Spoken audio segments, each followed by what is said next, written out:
नमस्कार जय जगन्नाथ मो चैनल ओडिशा कुक आपण मानक बहुत बहुत स्वागत। आज बनवा पियाज परोटा तो से मुझे गोटे बीटरूट नहीं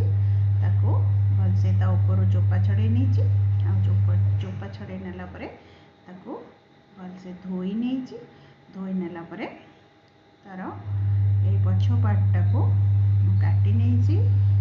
ग्रेटर साइज रे मुझे ग्रेट कर नहीं ग्रेट कर नेला ताको ग्राइंडर जार रे देकी तार पेस्ट बने नेबी। तो सब गुड़िक मुझे ग्राइंडर जार रे दे दूची देकी तार पेस्ट बने नौची एथिरे अल्प पानी देकी मुझे ग्राइंडिंग कर नहीं देखंतु। वर्तमान मुझे अटा चकटी नेबी तो से मुझे गोटे गिन्ना रे 3 गिना अटा नहीं आउ से पकईनेली अल्प लुण आउ जो बीटरूट रो जूसटा एथे दे देछि आउ अल्प अल्प पानी देकी वर्तमान से जार धोईकी भी मु अल्प पानी दे दूची तापरे जेतिकी पानी लागिबो धीरे धीरे अल्प अल्प पानी देकी मई अटा को चकटी नउछि। बीटा कि खाइबा को एते पसंद करंतिनी प्राय किंतु बीट रे प्रचुर परिमाण रे आयरन थाए तो सेथि आपन जदि बीट को ए टाइप करके रुटी परोटा बनैकी पिला मानकु देबे तो देह पे बहुत भल। तो देखंतु अटा को चकटी नहीं वर्तमान अटा चकटी नेला परे ताको मु घोड़ेकी गोटे साइड रे रखीदेली एपटे कैप्सिकम रखीली 2टी कैप्सिकम ताको धोईकी भलसे काटी नबा सरू सरू भाव रे कैप्सिकमटा टिके सरू सरू कर काटले बेसी भल।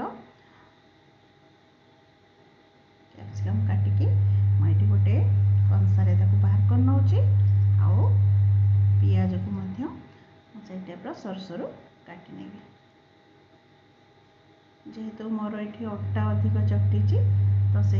स्टफिंग परोटा भी टे अधिक दरकार हम मुझे पियाज सहित कैप्सिकम देती कारण कैप्सिकमटा मत बहुत पसंद तार बास्नाटा मत बहुत भल लगे आपण मानकु जदि सेटा पसंद नथिबो ताले स्किप करेंगे। तो ये टाइप पियाज सबको मु काटी नहीं कि पतला पतला करी काटी नहीं कि एक कंसारे कैप्सिकम सहित आपको रखीदे रखीनेला वर्तमान गैस रे कड़ई बसैकी से पकईनेली अल्प तेल एकदम टिके तेल देकी मो कैप्सिकम आउ पियाज को अल्प टिके भाजी नेबी बेसी भाजवा दरकार नहीं। ये टाइप ताको टिके भाजी नौची एठी मु लुण पकेनी कारण लुण पकेले से पानी बाहर ए अल्प टिके हलदी पकई नहीं आ लुण देनी लुण पकेली पानी बाहर आटा बेसी सफ्ट हो से बिना लुण रे ये टाइप भाजी नहीं एतिक ही भाजिकी मुझे कंसारे बाहर कर नेली से वर्तमान मुझे पकईनेली आवश्यक मुताबक लुण आउ आमर ये देदेली आमर चिली फ्लेक्स आउ एटी देली आमर बेसन 2 चम्मच बेसनटा टिके ताको बाइंडिंग करी रखिबो। तो ये देदेली ऑरिगानो आउ आमर जीरा धनिया पाउडर देइछि आउ टिके आमर मीट मसला मध्य देइछि सबको मु ए टाइप गोले नौची गोले नेला परे भलसे मिसई नेबी मिसई नेला परे आमे परोटा प्रस्तुत करवा। देखो ये गरम अच्छे पुरटा आप चाहिए ठंडा करेंगे आराम से। वर्तमान अटा देखो अटा को मुझे बड़ बड़ साइज रो गोला कर नौची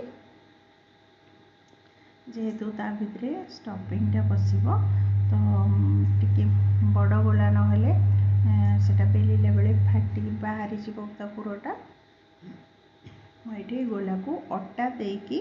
जमती मंडा पिठा गढ़िला टाइप एमती सेप्रे गढ़ी ता भितर यही स्टफिंग को देदेली ये टाइप देकी तार मुह को बंद कर नेबी पूरा जमती आम मंडा पिठा करूँ ठीक सेमती ही ताको बनई आपड़ चाहिए 2टी रुटी को जोड़िकी मझे यही पूरा देकी परोटा करें। प्रथम गोटे रुटी देकी ता ऊपर स्टफिंग देकी ता ऊपर आ गोटे रुटी देकी ता साइड गुड़ाक चापी चापिकी बंद करके करें। मुझे एमती बनई देखो बर्तमान मु दुईटी परोटा बेलिकी आपण मानक देखे दूची सेम प्रोसेस रे। तो मो वीडियोटी आपण मानक जदि भल लगी लाइक करेंगे शेयर करेंगे आ मो चैनल जदि आप नुआ अच्छा ताले सब्सक्राइब करने को आदौ भी भूलें। बीट जदि आपण घरे जदि बीट अधिक आसी बड़ी पड़ी आपण एमती अटा सॉरी रोटी परोटा पूरी सबुथिरे टाइप अटा सहित चकटिकी कर खाई पारे आटा हेल्दी मध्यम ये टाइप अटा देके मु बेली नहीं परोटा देखो ये टिके मोटा मोटा बेला हम कारण ना स्टफिंगटा बाहरी जीव आई टाइप बेली नहीं बेली नाला आम बर्तमान जावा गैस पाख बर्तमान जा गैस रे बसई नहीं तावा तातला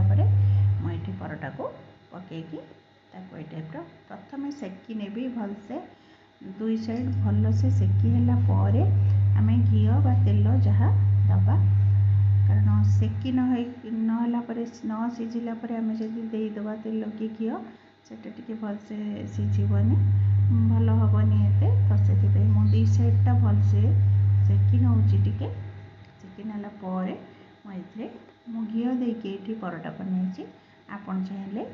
तेल भी करें किंतु मते परोटारे घी बहुत पसंद मुझे घी रे परोटा बनई देखो एमती दुई साइड को भलसे लेउटेकी ता साइड गुड़ाक चापी चापिकी भलसे सेकिबे जमती कंचा न रहे कारण परोटाटा कंचा रहिले भी खाइबा को भल लागिबनी तो से टाइप भलसे चापी चापिकी ता साइड गुड़ाक ताको सेकी देखो परोटार कलर केते सुंदर कलर आसूची आटा हेल्दी भी रहिबो आ खाइबाकू भी बहुत टेस्टी आप निश्चय ट्राए करंतु देखिए समस्त को बहुत पसंद आसीबो पिला मानको टिफिन रे मध्ये अपन आपको दे परिबे। तो देखो हमर प्रस्तुत हो गला बीट रे प्रस्तुत पियाज परोटा। तो वर्तमान चाखिबा टेस्ट करवा केमती लगुची बहुत टेस्टी होती आपको घरे निश्चय ट्राए करूँ। मो आसपी आपण मान पाखक नुआ नुआ रेसिपी सहित आज रोचे जय जगन्नाथ।